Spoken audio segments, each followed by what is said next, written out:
हरे कृष्णा। मैं आपका स्वागत है फिर से मेरी जो पोस्टमार्टम केयर की जो श्रृंखला चल रही है उसके दूसरे वीडियो में। आज मैं डिस्कशन करना चाहूँगी रेस्ट के ऊपर। तो देखिए, अगर ऑपरेशन हुआ है तो 24 घंटे तो आपको फर्स्ट डे 12 घंटे के बाद आप घुटने मोड़ सकते हैं, आप करवट ले सकते हैं और आपको लेना ही चाहिए, क्योंकि अगर बॉडी को जितनी एक्टिविटी रिक्वायर्ड उतनी एक्टिविटी नहीं मिलेगी तो हीलिंग प्रॉपर बॉडी की नहीं हो पाएगी। एक वुंड है, उसकी हीलिंग के लिए बहुत से फैक्टर्स होते हैं। डाइट होता है, रेस्ट होता है, एक्सरसाइज भी एक फैक्टर है।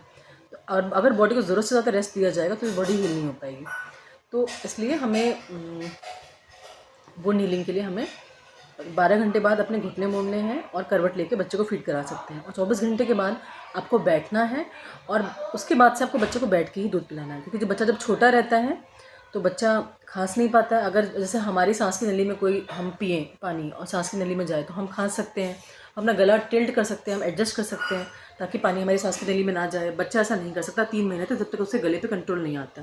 तो ऐसे में क्या होगा, आप लेट के फीड कराएंगे तो दूध जो है बच्चे की सांस की नली में चला जाएगा, बच्चा बता भी नहीं पाएगा, बच्चे को निमोनिया हो सकता है और कभी कोई डेथ भी हो सकती है। आपने ऐसी घटनाएं सुनी होंगी कि माँ ने बच्चे को दूध पिला के सुलाया और बच्चा फिर उठा नहीं। तो ये घटनाएं one of the reasons, sudden infect death syndrome जो होता है, वन ऑफ द रीजंस ये होता है उसका। तो इसको अवॉइड करने के लिए 3 महीने तक, और अपने टाकों की हेल्थ के लिए भी आपको 3 महीने तक बैठ के ही फिट कराना है, अपार्ट फ्रॉम फर्स्ट डे। और नॉर्मल डिलीवरी में तो आप 2-3 घंटे बाद जब आपको कंफर्टेबल लगे थोड़ा सा, आप बैठ के फीड करा सकते हैं। 2-3 घंटे थोड़ा सा अनकम्फर्टेबल रहता है, डिलीवरी हुई शरीर कमज़ोर रहता है, उसके बाद आप बैठने की मनाही नहीं है, आप बैठ सकते हैं और फिर बच्चे को फीड करा सकते हैं। एक दिन चाहे तो आप थोड़ा सा 12 घंटे 6 घंटे रेस्ट कर सकते हैं, बट जितना जल्दी आप बैठ के फीड कराना शुरू करेंगे उतना अच्छा रहेगा।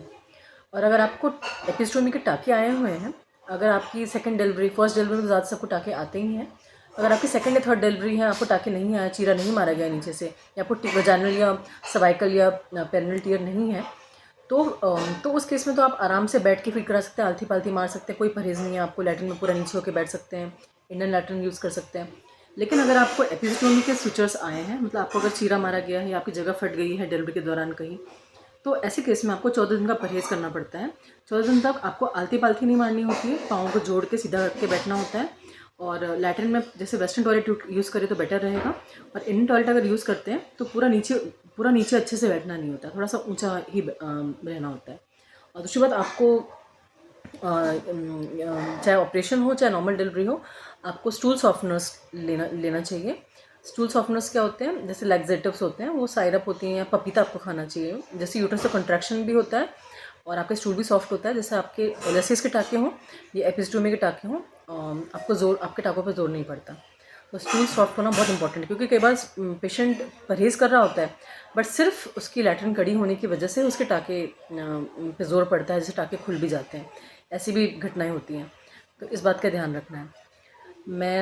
चलिए मैं आपसे विदा लेती हूँ। मैं फिर आऊँगी एक नए विषय को लेकर, पोस्टमार्टम केयर की जो श्रृंखला चल रही है उस पर। अगर आपको मेरा वीडियो पसंद आ रहा है, आपको अगर ये मेरी जानकारी आपको ज्ञानवर्धक लग रही है, तो कृपया मेरे चैनल को लाइक सब्सक्राइब करें और कमेंट में बताएं कि आप किस टॉपिक के बारे में जानकारी चाहते हैं और आपको कैसे लगता है कि मैं अपने ब्लॉग्स को सुधार सकती हूँ और सुधार की क्या गुंजाइश है और क्या कमियाँ हैं मेरे ब्लॉग में। Thank you.